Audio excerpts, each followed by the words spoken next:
What's up, you guys? Welcome back to another video. As you can see, I'm just doing a very chill sit down sort of video, and I'm just gonna be answering questions that you guys have left me regarding college. Finally getting around to answering some of these questions because I do know that around this time of the year it's a crucial time to make college decisions, and I just want to answer your questions. So let's get started. So I've got my questions here on my laptop, so I'm going to be reading off of this. So Blue Rosie 100, she said, yes, love these college videos, can't wait to see more. I'm going to college next year. I'm having a really hard time choosing which one I want to go to. I just wanted to know how you knew that SJSU was the one for you and some tips about choosing. Thank you so much. Well, totally feel you. I think everyone has the hard choice of deciding which college to go to, because ultimately you'll be there for like the next 4 years, depending on if you decide to transfer or not. But to give some background information, I actually didn't apply to any schools out of California besides University of Hawaii, which was just totally spontaneous.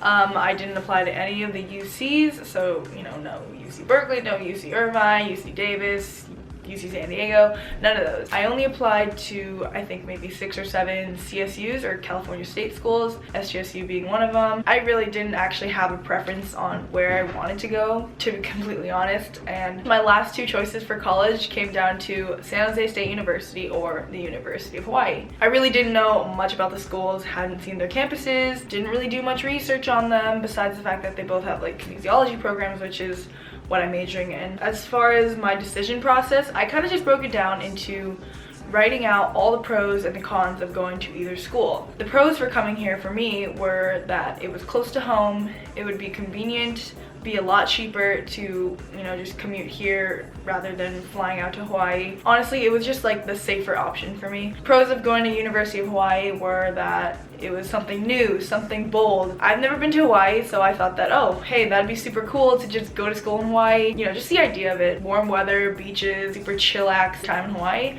But that would have been a really big move for me. So all in all, it pretty much just comes down to listing the pros and cons of whatever schools you're debating between. And in my case, I just knew that I was not ready to make that move to Hawaii. That would have been a lot to take on. So I just went with SJSU. It all worked out in the end. I love it. I feel comfortable, and knowing that I can go home any weekend that I want to see my family, my boyfriend, it's great. Just think thoroughly about what each school has to offer and just kind of see how it all weighs out. Next question is from our book Escape. I'm really excited, but I'm scared about how quickly I'll meet friends. How fast did you meet friends?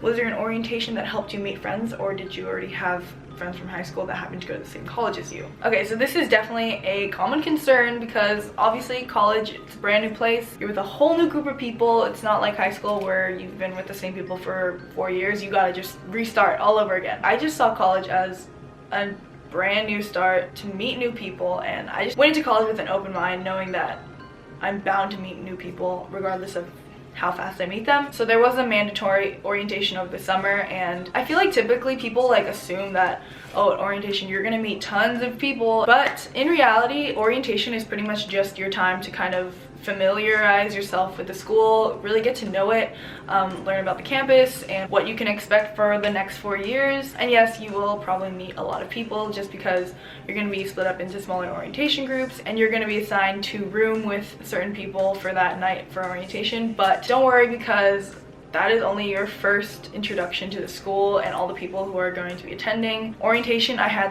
a small little group of girls who I was close with because we roomed together. And then just over the first couple days, couple weeks, I don't know, you just randomly meet people. I actually found out that a few of my friends from high school were actually coming to San Jose State. I thought I was the only one. Yeah, so just meeting people through other people, you really don't have to worry. Once college starts, you're gonna be meeting people on a daily basis, so you shouldn't have to worry about making friends. Alright, so the next question is from Rochelle Nonan. She's asking, how much time do you spend on homework? I'm a work before play kind of person, but definitely need some time to work out and sleep. She's planning on going to SJSU this fall. This is really exciting, getting to read comments from people who are either coming to San Jose State or potentially coming. Anyways, so I totally feel you on the whole work before play sort of thing, because I feel like school is a priority. I'm here to learn ultimately, and being here is gonna help me for my future, get a job, be successful. So It all starts here. I've always been the type of person who wants to do well in school. I wasn't like the best student in high school. Like I got average grades or whatever, but I feel like with this new start in college, like I'm really motivated to just get my shit done, and yeah, that has really helped me. As far as like how much time I spend on homework, that's kind of hard to say because every day is different, but I will say that every day that I have school, I kind of treat it as if like I'm still in high school. So if I have a class in the morning and then I have like a gap in between my next class, pretty much I just spend my entire day either in class or in the library doing other work that I need to get done, and then by the end of the day I come back to my room and I can chill out. If I want to do more homework, then I will. But I think this year I've really done a good job of getting my work done, but also having a lot of time for myself. I usually work out like 5 times a week, and making time for that, like I just need to do that for myself, just to kind of de-stress and get my body moving. It's become an outlet for me. As far as sleeping goes, oh my god, okay. Coming to college, just expect your sleeping schedule to be all over the place because that's just college life for you. I think I've definitely made it a priority to get more sleep this second semester. All in all, I think the best thing is to just know your priorities, and over the course of the year, you'll get the time management thing down. Next, we have a question from Stephanie Nicole, and she's asking, do you recommend doing a sport or sorority or clubs, or do you think it can be too much and stressful at times? By the way, I love your videos so much. Aw, thank you. Do I recommend joining an extracurricular? Yes. 10 out of 10, 11 out of 10 recommend. Regardless of if it's a sport or a sorority or a frat or a club, do it, because it's really just the best way to meet more people who have the same interests as you. And I've met some of my like best friends in college through playing club volleyball. So I actually took an entire year off from playing volleyball. Starting college, I finally got back into it. Probably the best decision I've made this whole year. I love my team. It feels so nice to be a part of something and to represent my school, because I was always all about that, being a student athlete. But with any extracurricular, obviously it's gonna be a commitment, and with club volleyball it was nice because we only had practices twice a week and then tournaments, you know, every other weekend or so. But I think that was just the perfect amount for me. I was still able to manage all the stuff going on in my life. Again, time management comes into play. If you think you can handle playing a sport, being part of a frat or whatever, then definitely go for it. If I wasn't a part of club volleyball, I don't really know like what I would be doing with my life, or if I would even have like some of the friends that I have. So I would definitely recommend it. Oh, okay, and then next question is from John S, and he asked, what are my thoughts on frats and sororities? Am I in one? To answer that, I am not in a sorority. I just feel like being in a sorority would be so much time commitment with volleyball and school and friends, and you know, like that just seemed like too much. My thoughts on it, I think that, you know, if you're into, my neighbors are playing some really loud music, so hopefully you can't hear that. I think that it's an awesome place for people to get to meet new people and, you know, have that brotherhood or sisterhood or whatever. And I feel like it would be super fun to be a part of one, because, you know, if you're in a sorority, it's like you have a ton of girlfriends who you can talk to and just always hang out with. I don't know, I say this a lot, but I don't know, I just don't really see myself as a sorority girl. I don't even really know what that means. But yeah, the main thing for me was just I don't think I would be able to do it because of the time commitment and the fact that I did want to play volleyball, and this is my first year of college. I didn't want to try to tackle too much at once. So yeah, that's that. So this next question is from Ramses Pimentel, and it's a pretty long one, so I'm just gonna like summarize it. So pretty much he's wondering like what I did to get in and like what it takes to be accepted at San Jose State, as far as like test scores, grades, community service, and like other sort of requirements.